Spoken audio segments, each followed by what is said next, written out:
ಪ್ರಭು ಯೇಸು ಕ್ರಿಸ್ತರಲ್ಲಿ ನನ್ನೊಲವಿನ ಸಹೋದರ ಸಹೋದರಿಯರೇ ಹಾಗೂ ಮುದ್ದಾದ ಮಕ್ಕಳೇ, ಇಂದು ಜುಲೈ 12 ಶನಿವಾರ.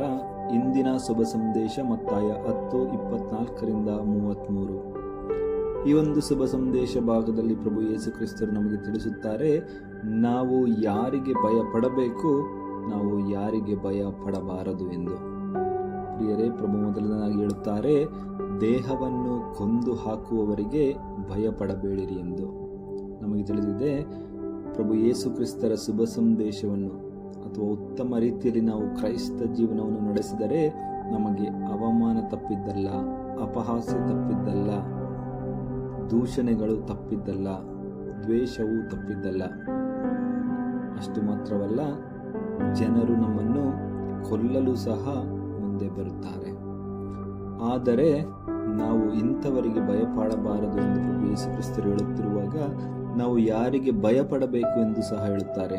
ಅದಾಗಿದೆ, ದೇಹಾತ್ಮಗಳೆರಡನ್ನು ನರಕದಲ್ಲಿ ನಾಶ ಮಾಡಬಲ್ಲ ದೇವರಿಗೆ ಭಯಪಡಿ ಎಂದು.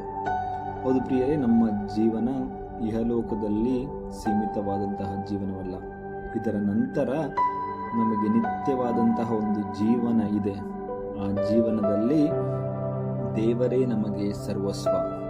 ಆದ್ದರಿಂದ ನಾವು ನಮ್ಮ ಜೀವನವನ್ನು ಕೇವಲ ಇಹಲೋಕದ ಜೀವನಕ್ಕೆ ಮೀಸಲಾಗಿಡದೆ, ಇಲ್ಲಿನ ಕಾರ್ಯಗಳಿಗೆ ಮಾತ್ರ ಅದನ್ನು ಮೀಸಲಾಗಿಡದೆ, ನಾವು ಮುಂದೆ ಬರುವಂತಹ ಜೀವನಕ್ಕೆ ಸಹ ನಾವು ಸಿದ್ಧತೆ ಮಾಡಿಕೊಳ್ಳಬೇಕು. ಉತ್ತಮ ರೀತಿಯಲ್ಲಿ ನಾವು ಕ್ರೈಸ್ತ ಜೀವನವನ್ನು ನಡೆಸಿದರೆ ಅದೇ ನಮ್ಮ ನಿತ್ಯ ಜೀವನಕ್ಕೆ ನಾವು ಮಾಡಿಕೊಳ್ಳುವಂತಹ ಸಿದ್ಧತೆ.